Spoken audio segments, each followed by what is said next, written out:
একদিন পর নিয়ন্ত্রণে এসেছে রাজধানীর মিরপুরে কেমিক্যাল গোদামে লাগা আগুন।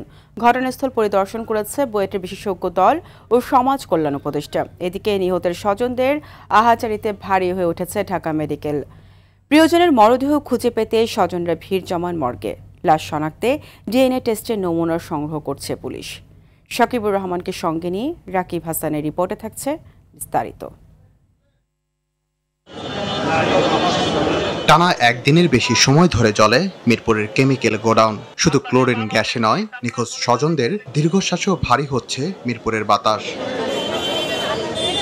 বুধবার সকালেও দেখা যায় কেমিক্যালের গোদাম থেকে ধোঁয়ার কুণ্ডলী। ফায়ার সার্ভিসের হেজমেট টিম কেমিক্যাল গোদামের দিকে প্রবেশ করলে সেখানকার অবস্থা ভয়াবহ হয়, ফিরে আসে। কিছুক্ষণ পর আবার চেষ্টা চালিয়ে গোডাউনের দরজা ভাঙতে সক্ষম হয়।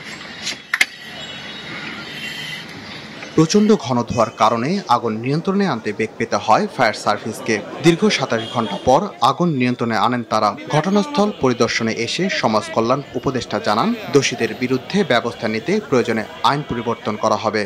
আমাদের এই অরাজকতাটা নতুন নয়, এটা বহুদিনের বহু যুগের একটা অরাজকতা এবং আমাদের ব্যবসায়ীরা দায়িত্বশীল আচরণ করেন না এবং এই জায়গাটাতে তাদেরকে আইনের আওতায় আনতে হবে। যেখানে পলিসি দরকার, বাড়তি আইন দরকার, সেগুলো আমরা খতিয়ে দেখব। কেমিক্যালের যে গোডাউন, যেটা আলম ট্রেডার্স নামে পরিচিত, 1420 ঘটিকায় আমরা নিয়ন্ত্রণ ঘোষণা করেছি।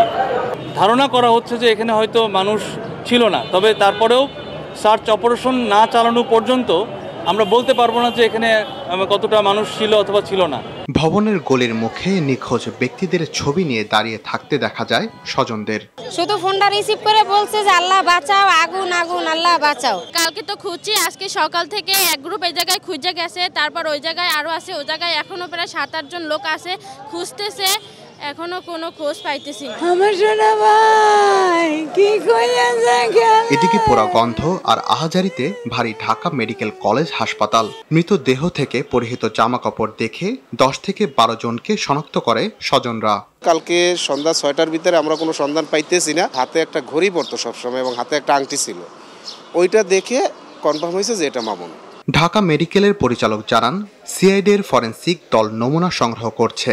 পরিচয় শনাক্ত হলে মরদেহ হস্তান্তর করা হবে। আমরা ডেড বডিগুলোকে প্রিজার্ভ করেছি এবং আমরা চেষ্টা করব যত দ্রুত সম্ভব এগুলো তাদের আত্মীয় স্বজন বা যারা দাবি করছে প্রশাসনের বা পুলিশের সহায়তায় তাদের কাছে হস্তান্তর করব। কেবল রূপনগরের কেমিক্যাল দুর্ঘটনা নয়, গেল 5 বছরে দেশে অন্তত 7টি বড় রাসায়নিক গুদাম ও কারখানায় আগুনের ঘটনায় প্রাণ ঝরেছে শতাধিক মানুষের। চুরিহাট্টা, সীতাকুণ্ড, রূপগঞ্জ, গাজীপুরের ভয়াবহতার পর সেই তালিকায় নতুন যুক্ত হল মিরপুরের রূপনগর।